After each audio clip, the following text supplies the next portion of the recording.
En este video vamos a resolver el siguiente problema. Una viga infinitamente rígida, podemos entender esa rigidez infinita del material como que el módulo de elasticidad, tiende a infinito, ¿cierto? Es infinito. Está sujetada por tres barras metálicas, dos de aluminio y una de acero en el centro. Todas vamos a considerarlas como que tienen el mismo largo y pueden suponer un comportamiento elastoplástico. Las barras de aluminio tienen un módulo de elasticidad de 70 GPa, un área transversal de 90 mm² y una tensión de fluencia de 275 MPa. Mientras que la barra de acero tiene un módulo de elasticidad de 200 GPa, un área transversal de 173 mm², ¿cierto? Un poquito más gruesa, y una tensión de fluencia de 250 MPa. La fuerza actúa en la mitad de esta viga infinitamente rígida. Y nos piden calcular la fuerza, en la parte A, que causa el inicio de la fluencia en el sistema, es decir, P, P de yield es fluencia, y en la parte B nos piden calcular la fuerza que causa la fluencia general. O sea, ¿cuál es la diferencia? En la parte A tenemos que calcular la fuerza que causa el inicio, es decir, que alguna de estas barras entre en fluencia por primera vez, y ya en la parte B es la fuerza P que se tiene que aplicar para que ya todo el sistema esté en fluencia. Bien, antes de empezar tenemos que mencionar algo súper importante, que es que habitualmente estamos acostumbrados a resolver problemas solo con equilibrio estático. Pero cuando las estructuras o los sistemas son hiperestáticos, ya no basta con el equilibrio.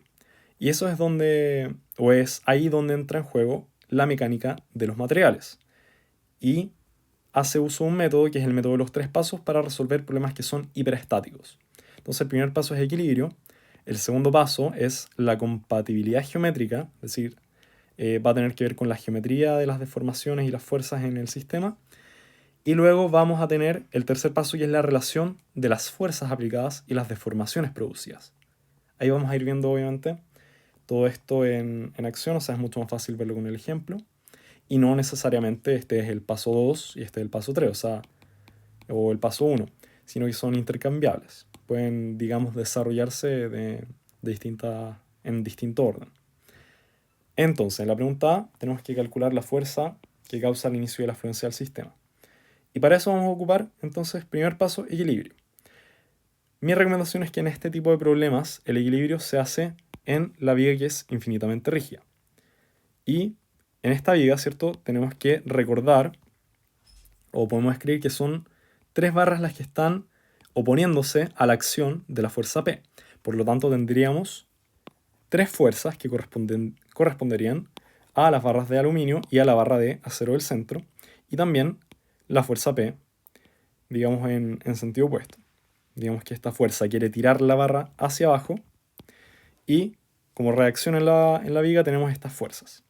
Entonces, si hacemos un equilibrio de fuerzas, sumatoria de fuerzas en el eje Y, tendríamos que la fuerza 1 más la fuerza 2 más la fuerza 3 es igual a la carga P aplicada, ¿cierto?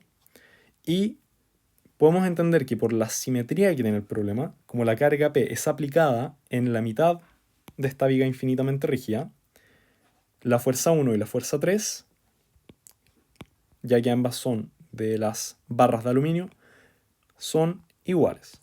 Entonces ahí ya tenemos unas ecuaciones que nos vamos a ir agarrando de ellas para poder desarrollar el problema. En segundo paso, tenemos la compatibilidad geométrica. ¿Cómo funciona esto entonces?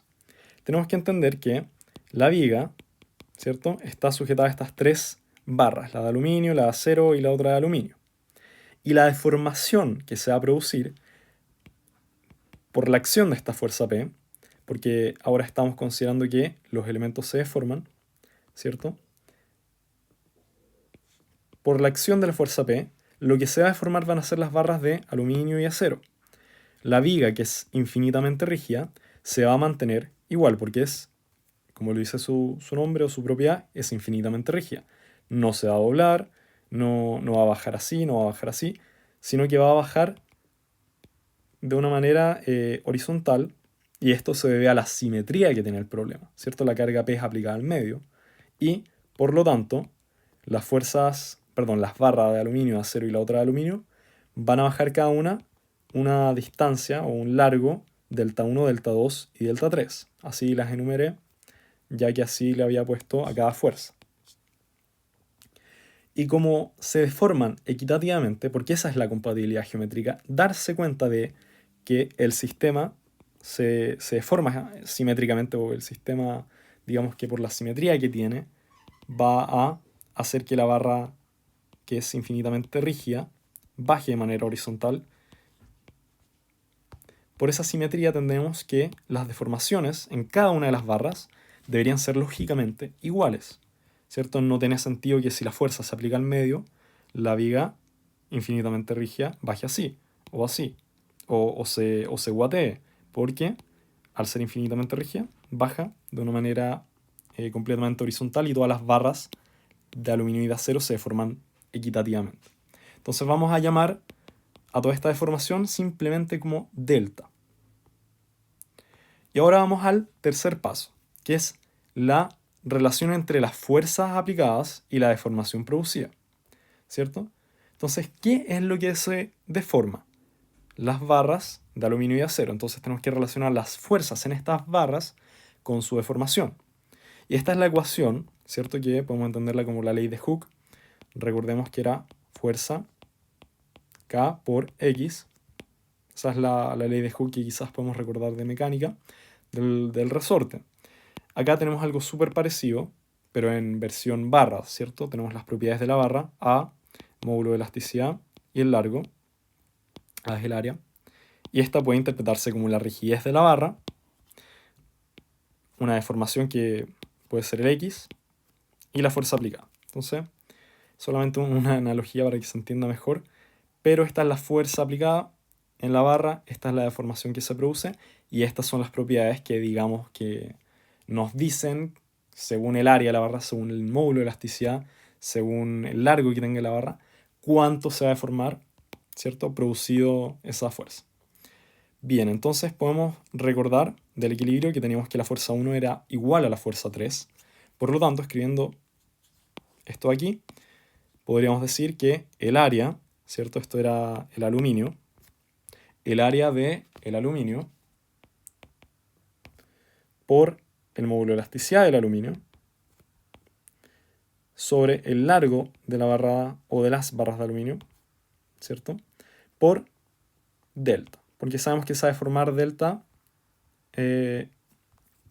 únicamente, ¿cierto? La 1 y la 3 se van a formar delta por la compatibilidad geométrica que sacamos.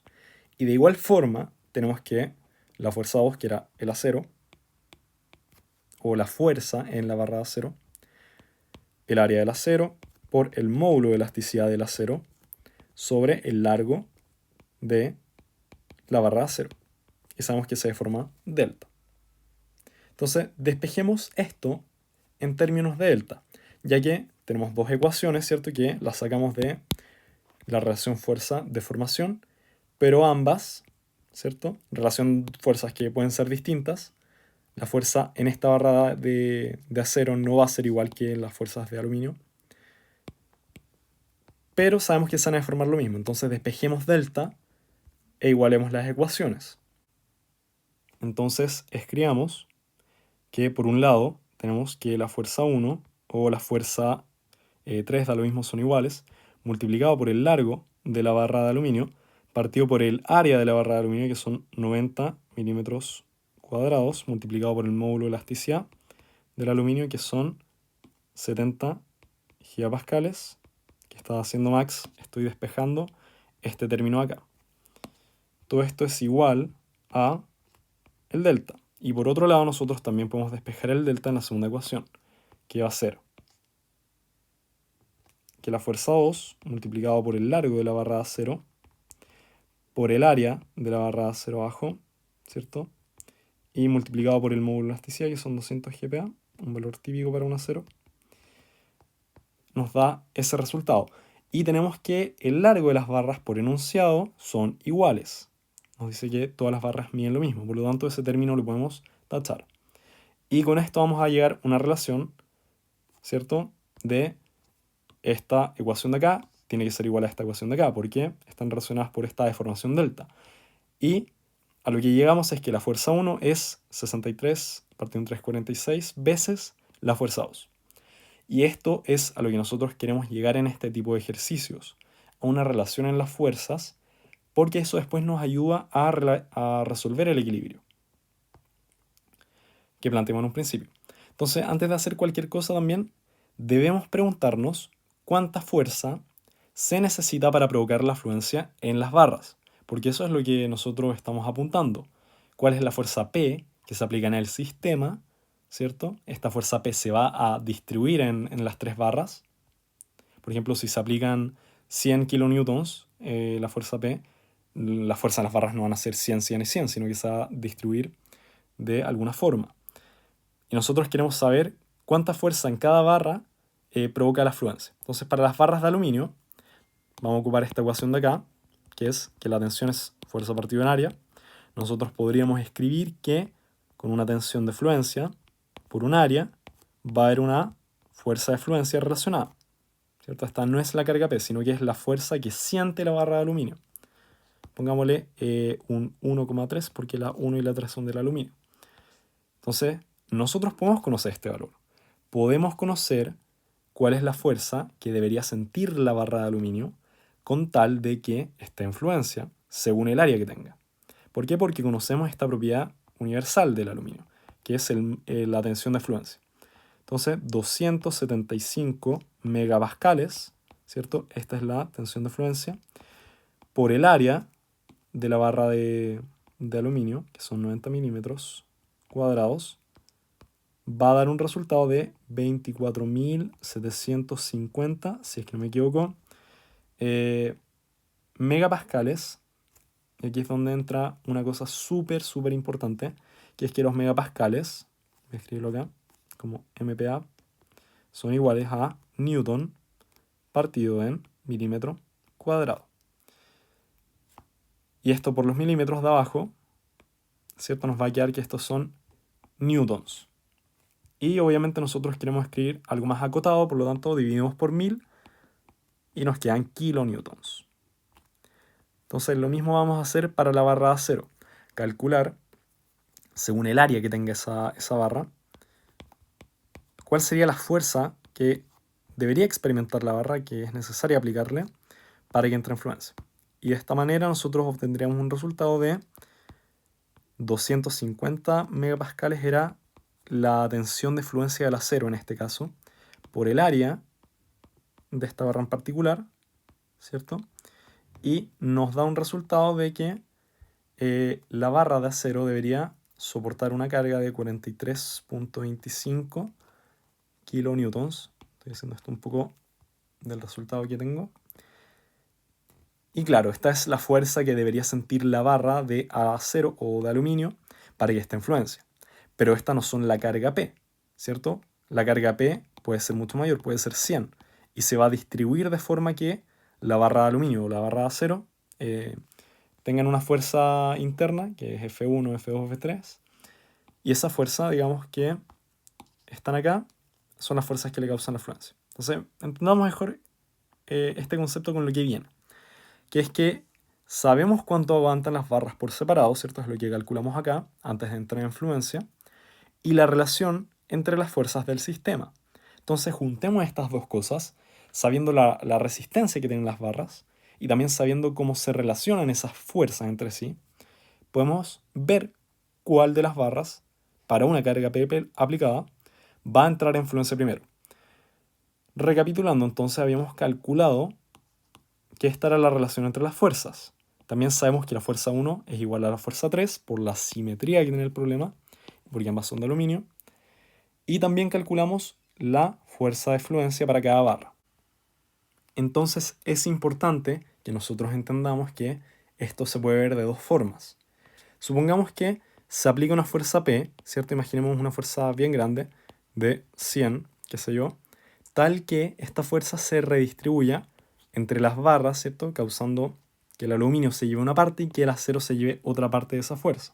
Entonces supongamos que el aluminio, la fuerza 1 o la fuerza 3 da lo mismo porque son iguales, se lleva una porción de 24.75 kilonewtons, que es justo la necesaria para causarle la fluencia. Entonces digamos que está justo en la fuerza que le causa fluencia. por la relación de fuerzas, ¿cierto? Por la relación de fuerzas, tendríamos que esa fuerza P aplicada, tal que el aluminio se lleve una porción de 24,75, causaría que la porción que se lleva al acero es de 135,93 kilonewtons. Y nos da un resultado entonces que no nos sirve.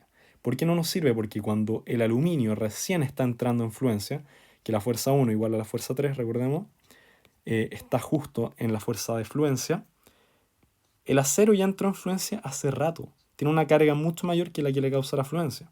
Entonces esa no es la opción que nos sirve. La opción que nos sirve es suponer que se aplica una fuerza tal, ¿cierto? Una fuerza P tal que al redistribuirse entre las cargas que se lleva cada barra, la de acero toma una porción de 43,25, ¿cierto? Kilonewtons. Y de esta manera, por la relación de fuerzas, ¿cierto? La fuerza 1 sería equivalente a 7,875 kilonewtons. Entonces, claramente, en este caso, la fuerza P, que supongamos que es un valor de 50 kilonewtons, y las barras cada una se lleva una porción, si suponemos que el acero entra en fluencia primero, que justo tiene la fuerza de la fluencia, el aluminio va a llevarse una porción de 7,875, que al final es menor que la necesaria para causar la fluencia. Por lo tanto, aquí nos damos cuenta de que efectivamente es el acero el que entra a fluencia primero, no el aluminio. ¿Cierto? Esta es la opción que nos sirve. La de arriba no nos sirve porque es un caso en que P debería ser mucho mayor. ¿Cierto? Este P debería ser mucho mayor que 135. Se está aplicando quizá 300 kilonewtons, no sé. O sea, obviamente son 300, se puede calcular. Y eso es lo que vamos a hacer ahora, conociendo este valor. Entonces, tenemos esta opción que es la correcta. Supongamos que esas son las fuerzas en las barras. Y bueno, no sé por qué esto está así. Entonces, conociendo este valor de 43, de 7,875 kilonewtons en las barras de aluminio, ¿cierto? El valor asociado equivalente que se estaría llevando el acero max, aprende a hablar, de 43,25 kilonewtons. Si esas son las fuerzas que están teniendo las barras, nosotros por el equilibrio podríamos calcular el P. Entonces esto sería equivalente a 7,875 por 2, porque F1 más F3 son iguales, más los 43,25 kilonewtons. Esto nos da un resultado de 59 kilonewtons. De esta manera, la fuerza P que causa el inicio de la fluencia en el sistema es de 59 kilonewtons. Esta fuerza entonces se distribuye en las barras y causa que el acero sea el primero que entra en fluencia, ¿cierto? Ahora en la parte B tenemos que calcular la fuerza P, U, que causa la fluencia general en el sistema. Es decir, ahora, ¿cierto? Todos los elementos van a estar en fluencia, no solo el acero. Por lo tanto, obviamente va a ser una carga mayor a 59. Y acá es donde entra lo que dice el enunciado, que son, o se pueden modelar como materiales elastoplásticos. ¿Esto qué quiere decir? Quiere decir que una vez que el material alcance la fluencia, no es capaz de tomar más carga que la que le produce la fluencia, ¿cierto? Entonces, si el acero alcanza un valor de 43,25 kilonewtons, ya está en fluencia y hasta ahí llegó. No puede seguir tomando más carga. ¿Y quién toma la carga entonces? El aluminio, obviamente, hasta que alcance, ¿cierto? De los 7,8775 hasta que alcance el valor de 24,75, que es lo que buscamos, que todo esté en fluencia. Y eso lo podemos calcular.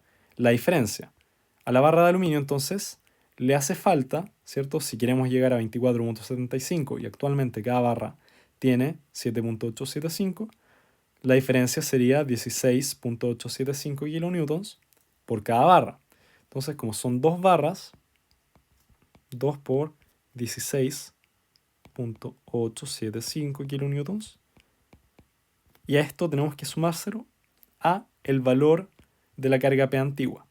Entonces, Esta es la diferencia que hace falta agregarle a estos 59 kilonewtons que hacen que el acero entre en fluencia primero, para que efectivamente luego el aluminio también entre en fluencia. Esto es un resultado de 92, ¿cierto? ¿Dónde lo tengo? Un segundo. Punto 75 kilonewtons. Si es que está bien calculado. Entonces, esta fuerza es la fuerza P, U, que el sistema tiene que aplicarse para que haya una distribución de fuerzas tal que todos los elementos estén en fluencia. Y ese es el ejercicio.